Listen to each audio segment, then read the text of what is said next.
Josefa, déjelo en paz. Trae usted mala folla. Tócala, Joan. Déjame recordar. Tócala, Joan. No sé de qué me estás falando, chica. Non seas repugnante. Pero es que ya no me acuerdo de ese cancio. Escaecilo.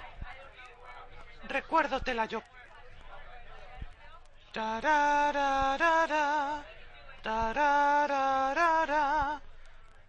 Gling, gling, gling, gling, gling. Cántala, Joan. Soy de Bendicio, nací a la vera del Cabo Peñe, junto a la mar. Na mio panera, non hai morciella, non hai tocín, pero hai gabito un loco ga. Xoan, non te dixi que non volvieres a entonar. Mira, Josefina, voy a decirte una cosa. Si despega ese avión y tú non vas dentro, vas a arrepentirte.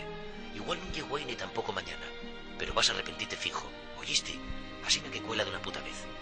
Y el nuestro amor, non importa. Quedamos el recuerdo de Morcín. Non lo teníamos, habíamos lo perdido, pero recuperémoslo anoche cuando me dejaste meterte pico después de curar aquel gocho una foz. Pero, Chichi, si ese avión lle de ir a Asturias. Pues mellor. Esa y una compañía celta percuriosa. Ya verás que bien. Ponente un pinchín de chorizo y después una peliculina de Chuck Norris. Y al despegar suena la Asturias patria querida. ¿Qué más quieres, fía? ¿Qué pasará con nos? Siempre nos quedará Morcín.